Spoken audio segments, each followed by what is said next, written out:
Pure. Hero. RagnaroK. Bunny. Most competitive 1 versus 1 game. Africa TV Freak Up Studio Live. 2022 GSL Season 1 Code S. Thanks for waiting, everybody. We're back, and we are ready to go into the next best of 3. This is RagnaroK versus Bunny. And let's see how Bunny plays. We were informed that his arm was broken, but when I looked on the break, it didn't look like he had a sling on, so maybe there's different terms for broken here than what we were told.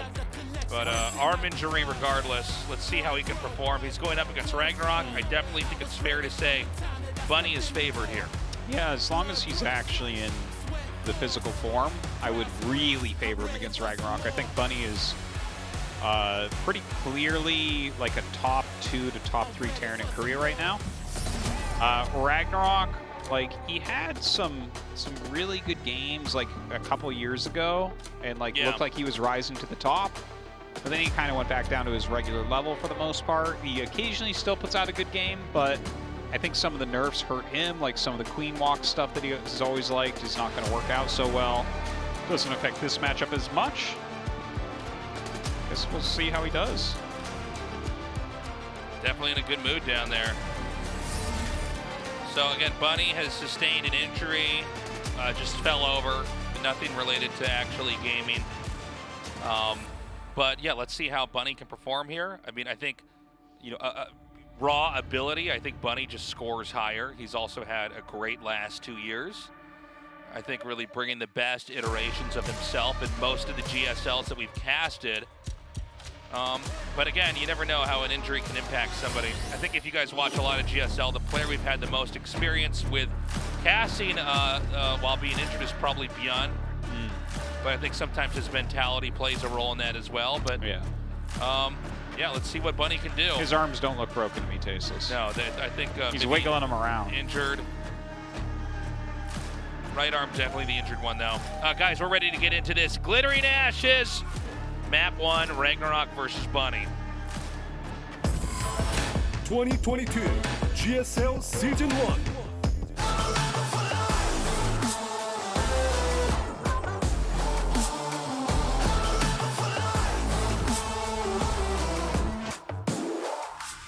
Whoa. Alpha X, RagnaroK.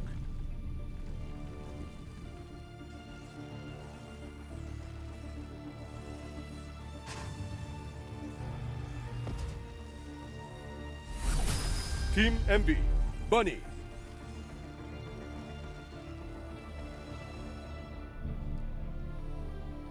So there's a drone that's been immediately sent across the map.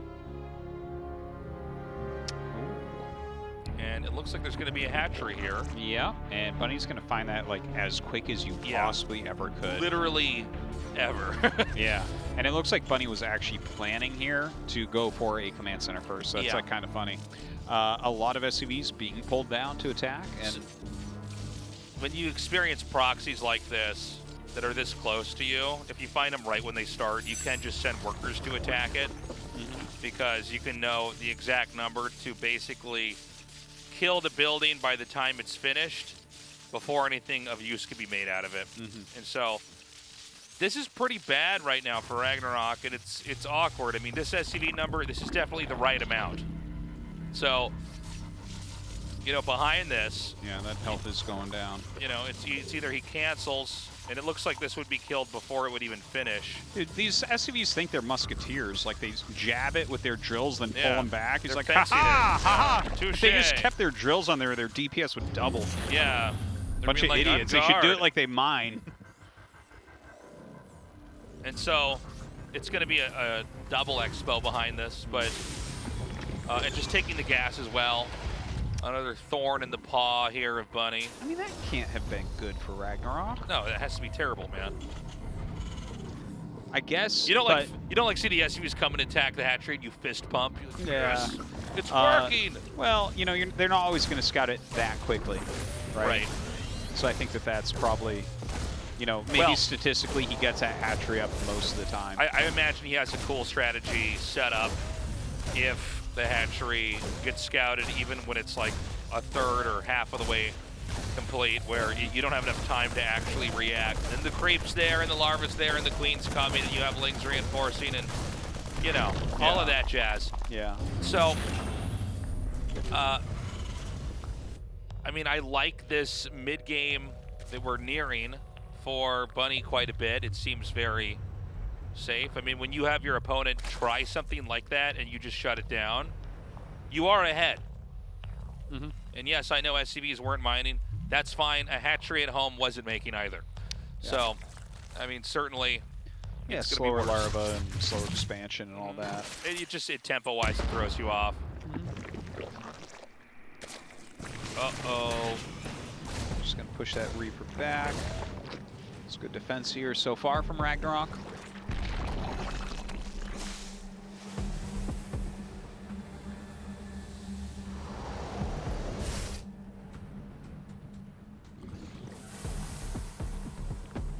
Now,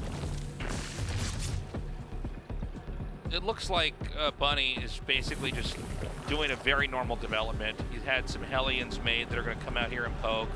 He's going to have medevacs very soon, but first a Viking's going to come out and try to clean up Overlords. And all of these are basically things you do if you want to play normal and try to clean up any progress Zerg makes elsewhere, which makes sense because he took the lead by shutting down the proxied hatchery. Whatever kind of rush would come from that, it was stopped. Yeah.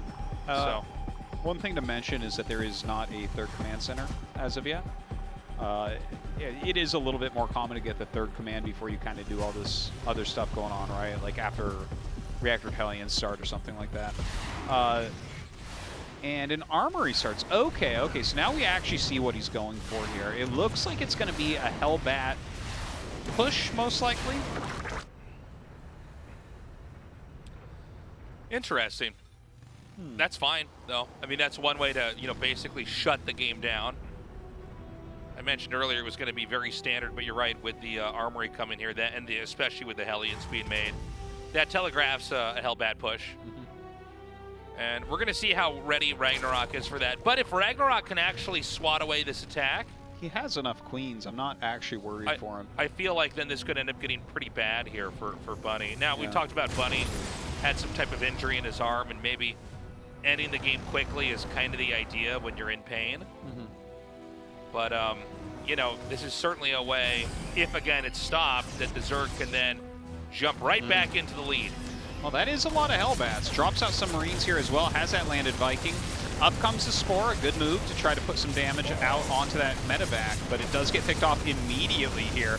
Those Hellbats getting right on top of some of these queens, starting to micro back a little bit. Pretty amazing transfuses, but the queen health is starting to get lower and lower here. Gets the medevac, the Banelings come in, and they It was a great split there, though, wasn't it? He needs a little bit more damage, and these Hellbats are all going to start to pop. Yeah, they're Can't all let very him get low. into this line, though. And there you go. It's going to get clean. So at the end of the day, the army is traded out for like 5 queens, 7 queens. 7 queens end up dying, the Lings, the Banes.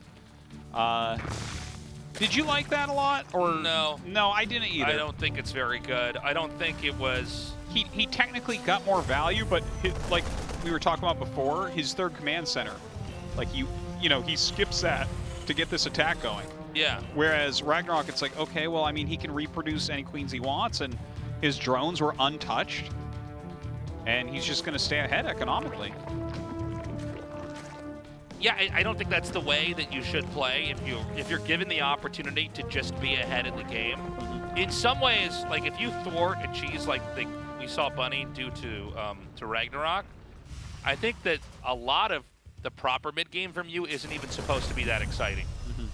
I think you're just supposed to continue to expand and power up and upgrade and grow, and I think to invest into an attack like that, and by the way, if you watch a lot of GSLs, it's not like those rushes seem to work that often, even though a lot of pro gamers... Hellbat rushes almost never work. Even though pro gamers might angrily tweet at us that they're still pretty good, it's like, well, not in this tournament when it matters, but anyways, the reality is that strategy, like it or not, is intended to offset the game very quickly.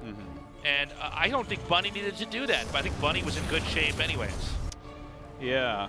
Well, maybe it was a setup for this tank push. He's doing the Bunny push here with the medevacs having siege tanks, drops them into an interesting location. Brings up a third tank here as well.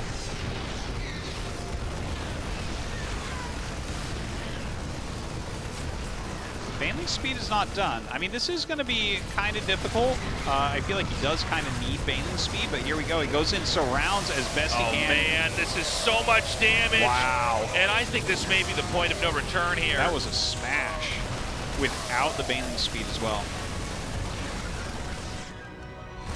I mean, that was about as brutal as it could get, and it seems like Bunny commits anyways, which I think almost never makes sense. I mean, usually, if your push, especially on 2 bases, is just stomped out, it's not like, all right, well, let's have the reinforcements come in here and see what they can do. Yeah, coming up and stimming, but I mean, there's medevacs that are pretty darn low. We're going to have mutas popping out here shortly. Baneling speed is done. Like it looks like he's microing well and doing a reasonable job here, but it seems like when this next group of units finishes up, I think that RagnaroK will hold, right? Yeah, I think RagnaroK got a little bit sloppy by morphing the Banes, like right where the push was, because that's one easy way to lose the game. But regardless, again, you know, it's going to be, if you fail with the first push and you immediately send the reinforcements, almost always that next attack should do even less, and that is very true here. RagnaroK wins game 1, and look, I don't like to psychoanalyze too much, but we were informed that there was an arm injury here for Bunny. Yeah. Doing a timing push like that, if you are feeling pain, you'd want to end the game outright, right? So that kind of makes sense to me. Maybe he does have the hurt arm. I mean, that's what we were told, so it must be, but it's not like obviously a cast situation. Well, they said arm broken, which confused both you and I, because that means something very specific involving the bone, but this appears to be some kind of an arm injury. I guess he had fallen over. So well, it seems like his right hand does have some sort of issue, like he's... Oh, it was a hand injury, not an arm. Okay. Okay, we were just informed about that, so... Still don't know what it is, though. Yeah. But anyways, he fell in some sort of way. So if he is in pain, and that's why, and again, I don't like to psychoanalyze too much, but it would seem to me like that would be a convenient way to kind of navigate the pain and, you know, keep your arm in good condition, or hand, excuse me, in good condition as you try to get through the group. But again, RagnaroK smashes that in a magnificent recovery from his cheese early on, and takes a lead, 1-0 versus Bunny. 2022 GSL Season 1.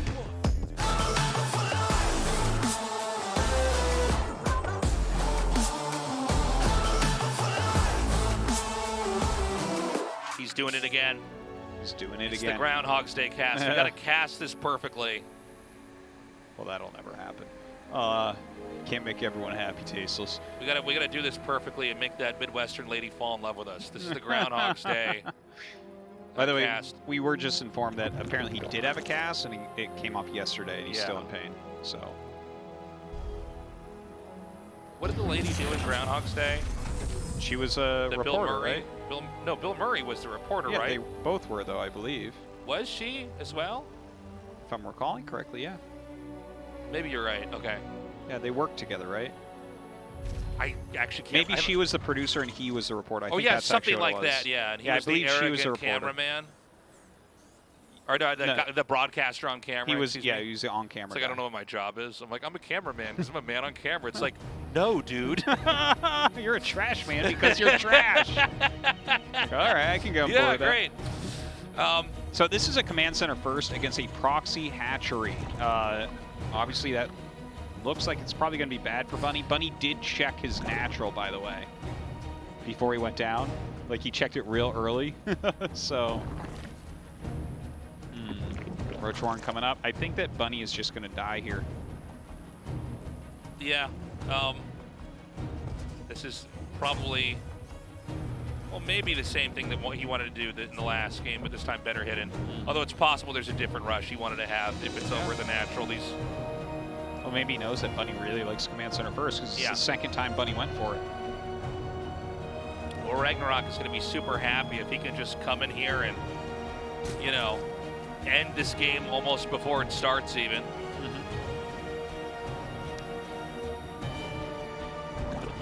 Well, that's what's going to happen, Tasteless. There's 3 roaches being made. There's like a Reaper halfway done. Yeah, Reapers are not great against roaches. Not so much. It's Zlings are going to see this command center first. LOL. Yeah. He's going to have to try to keep his eyes open while laughing so hard because all he has to do is send stuff here to kill him. He's just sitting here thinking about how easy Starsea is, man. Yeah. And now there's going to be the moment of realization here for Bunny. And yeah, he just nodded his head. He just nodded his head. He goes, okay, yeah. Yeah. That's going to be what I'm doing. Yeah, the SCV's coming down, trying to get us around. Obviously, RagnaroK's not going to allow that to occur. Bomb out that bunker before it can get in. The Overlord even coming to spot everything on the high ground. He's trying to make an add-on here. Definitely wants a Cyclone. GG, short and sweet. RagnaroK moves on. Bunny in the losers match. And, you know, RagnaroK, gosh, that was actually such a short series, by the way. What is it? Yeah. It was like under 15 minutes, I think. Very, very fast. Just how RagnaroK wants it. Now, you know, that's it. RagnaroK goes to the winners match and will play hero. So he's going to get his ZVP. Right.